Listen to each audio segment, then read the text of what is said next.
जय हिंद दोस्तों, आप सभी का स्वागत है। आज हम लोग बात करने वाले हैं आरआरबी एनटीपीसी की जो ग्रेजुएट पोस्ट के लिए जो वैकेंसी चल रही है उस पर अगर आप अप्लाई करने वाले हैं तो आपके लिए वीडियो बहुत ही इंपॉर्टेंट रहने वाला है।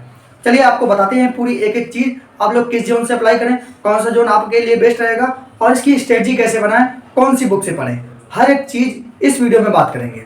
लेकिन उससे पहले अगर आपने वीडियो को लाइक नहीं किया है तो वीडियो को लाइक करें, चैनल को जरूर सब्सक्राइब करें। चलिए अपना वीडियो स्टार्ट करते हैं। देखिए जो मेन हमारा है, आप लोगों को मैं जोन बता देता हूँ। यही समस्या हर एक स्टूडेंट को रहती है। अगर आप टॉप 5 जोन जोड़ रहे हैं जिसमें सबसे ज़्यादा वैकेंसी, आप लोग देख सकते हैं टॉप 5 जोन वैकेंसी मैक्सिमम, तो हमारा कोलकाता है, मुंबई है, भुवनेश्वर है, बिलासपुर है, गुवाहाटी है।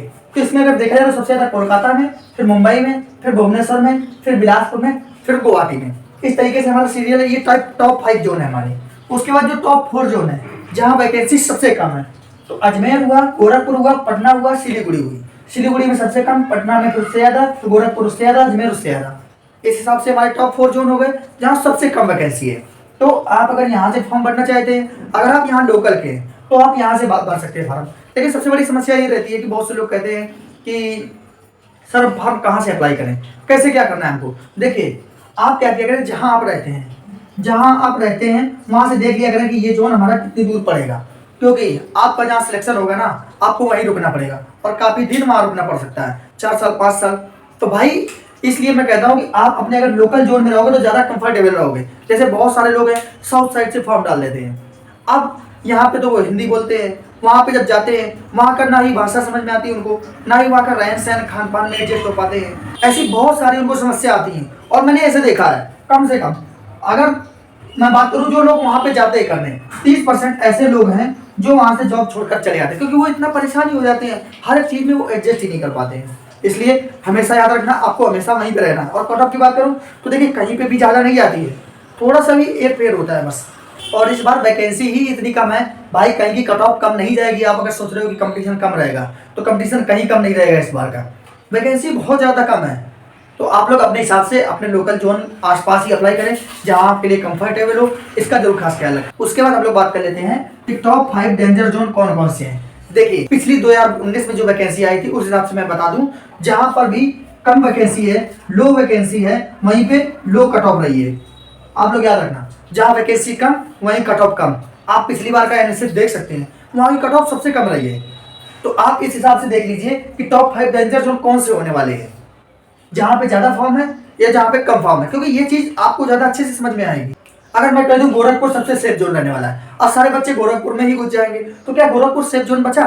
भाई नहीं बचा। इस चीज़ का कोई भी क्लियरिफिकेशन नहीं कर सकता है कि ये जोन सेफ है, ये जोन डेंजर है। अभी मैं कह दूँ ये डेंजर जोन है कोलकाता, आप सब कोलकाता से भरोगे ही नहीं और यही लास्ट में सेफ जोन हो जाएगा, पर ये चीज़ आपको कोई नहीं बताता है। तो इस चीज़ का चयन आपको करना होगा। मेरे कहने से कि आप सिकंदराबाद से भर दो ये सेफ जोन है, या चेन्नई से भर दो ये टफ जोन है, इससे फिर वो वास्तव में उल्टा हो जाता है, क्योंकि सब लोग फिर उसके विपरीत काम करने लगते हैं। इसलिए ये चीज़ कहना पॉसिबल ही नहीं है। तो डेंजर और सेफ ये आप अपनी सुविधा के अनुसार ही भरें कि आपके पास कौन सा है, आपको आराम कहाँ से रहेगी, आप उस हिसाब से भरें। पढ़ना सब में पड़ेगा, थोड़ी सी मेहनत ज़्यादा ही करनी पड़ेगी बस, लेकिन सारी ज़िंदगी के लिए आराम तो हो जाएगी। ये चीज़ ख्याल रख के आप लोग फॉर्म भरें। उसके बाद हम लोग बात कर लेते हैं टॉप 5 सेफ जोन। देखिए जो मीडियम जोन है, मैंने ना ही टॉप 5 ना ही टॉप लो, मैंने मीडियम को बताया है कि अगर आप चाहते हैं तो ना ही यहाँ ज़्यादा वैकेंसी है ना ही यहाँ सबसे कम वैकेंसी है। और बच्चा क्या करता है, जो सबसे कम वैकेंसी वाले हैं, जो सबसे कम वैकेंसी वाले जोन है वहाँ पे क्या करता है, लोकल का बच्चा भर देता है कि हमें अपने ही जोन में रहना है, अपने ही जोन के आसपास रहना है। वो लोग भरते हैं तो वहाँ कम वैकेंसी की वजह से थोड़ा सा कट ऑफ ज़्यादा हो जाती है। और जहाँ पे वैकेंसी बहुत ज़्यादा है तो फिर सारे लोग क्या सोचते हैं, अरे यार क्या सोचना क्या देखना। बहुत सारे लोग तो यही सोचते हैं कि मैं वैकेंसी नहीं देखता हूँ, सरकारी रिजल्ट खोल रहा दंड से देखा सबसे ज़्यादा पोस्ट कहाँ है बस भर दो वहीं से। तो भाई कोलकाता सबसे ज़्यादा पोस्ट, आधे से ज़्यादा बच्चे तो ऐसे ही भरते थे। कोई इतना नहीं सोचता है कि यार देख ले कहाँ कट ऑफ जा रही है, कहाँ कट ऑफ, कोई नहीं सोचता है। ये रियलिटी है भाई, आप ही कुछ सोच लेना। आप लोग वीडियो देख रहे हो यूट्यूब पे तो आप लोग को पता चल जाता है, लेकिन जो लोग वीडियो नहीं देखते हैं, जिनको टाइम नहीं है उनको फॉर्म भरना है, अगर सोच रहे अरे यार पढ़ना तो सब में ही है, जहाँ ज़्यादा वैकेंसी हो वहीं से भर दो, आराम से पढ़ते रहेंगे और वैकेंसी ज़्यादा है तो हो भी जाएगा, ऐसा सोचते हैं। तो कोलकाता मुंबई इनमें वैकेंसी ज़्यादा, तो फॉर्म यहाँ से ज़्यादा भरेगा ही भरेगा, हर एक बच्चा भरेगा। लेकिन जो होशियार बच्चा है वो क्या करेगा, मिड वाले पकड़ेगा। मिड वाले कौन से हैं, अहमदाबाद, बेंगलोर, सिकंदराबाद, चेन्नई, रांची, ये मिड वाले हैं।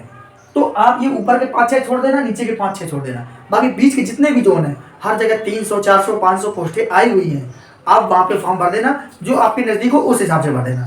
तो आप लोग ये देख लेना कि मुझे कहाँ कंफर्टेबल रहेगा, और टॉप 5 में सभी लोग भर देते हैं कि भैया जहाँ ज़्यादा हो भर दो वहीं से। उन्हें नहीं मतलब है कि कौन सा जोन है, क्या होता है, कितनी दूर है, 4000 2000 3000 कितने किलोमीटर, उससे नहीं मतलब, बस ज़्यादा वैकेंसी भर दो। आधे तो यही करते हैं, ये मिड की जोन है।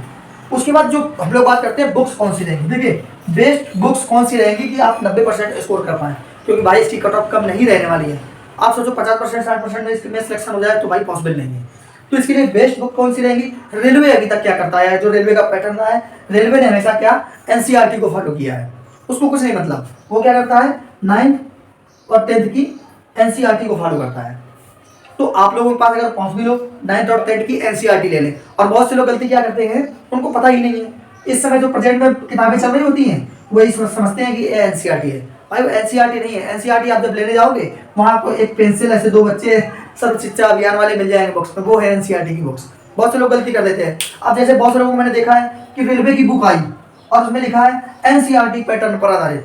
भाई वो बुक कोई काम की नहीं है आपके लिए, आप उसको उनको ना पढ़ें। मेन हमारी ये एनसीईआरटी की 9th और 10th की बुक है।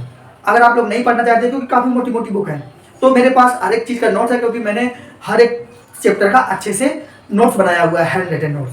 तो आप लोगों को मैं एक एक चीज़ बोर्ड पे जरूर पढ़ाऊंगा। तो आप हमारे साथ जुड़े रहें, चैनल को भी सब्सक्राइब कर लें, क्योंकि इससे आपको फायदा मिलने वाला है।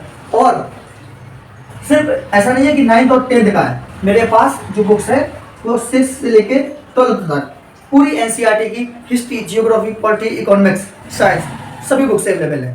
तो भाई सबके नोट्स मैं तैयार कर रहा हूँ हैंड रिटन अपने खुद के पढ़ने के लिए, यूपीएससी का बेस मजबूत करने के लिए। तो वो यहाँ रेलवे में बहुत ज़्यादा काम आने वाला है। तो आप लोग जरूर हमारे साथ जुड़े रहें, और ज़्यादा मजा आएगा। और ऐसा नहीं है कि बहुत सारा सिलेबस है भाई। अगर कक्षा 6 की बात करूँ तो मुश्किल से 10 से 15 पेज में एक पूरा खत्म हो जाता है। इस स्ट्रेटजी क्या रहेगी, अब हम लोग बात कर लेते हैं इसकी स्ट्रेटजी के बारे में। देखिए ये मैथ है, रीजनिंग है, जीके है, जो हमारा प्रीवियस सिलेबस है यही रहने वाला है। तो मैथ के लिए आप कोई भी टीचर या कोई भी बुक को फॉलो कर सकते हैं जिसको आप पसंद करते हो। रीजनिंग के लिए आप कुछ भी कर सकते हैं। जीके के लिए मैंने आपको बता दिया है, सबसे ज़्यादा इंपॉर्टेंट जीके का रोल है इसमें।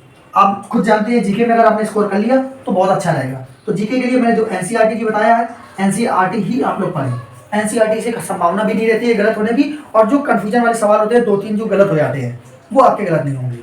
क्योंकि आजकल जितने भी टीचर हैं पेपर बना रहे हैं, जो भी पैनलिस्ट हैं, वो सब क्या करते हैं एनसीईआरटी भी पढ़े होते हैं, उसी से पेपर बना देते हैं। आपको क्या होता है, आपको क्लास में बताया गया है, टीचर के द्वारा बताया गया, तो डाटा मिसमैच हो जाता है। फिर आप क्या करेंगे, मुझे टीचर ने बताया है या इस बुक ने बताया है, तो वो आपका डाटा नहीं माना जाएगा, क्योंकि आपको पहले ही बता दिया जाता है कि आप एनसीईआरटी से पढ़ें।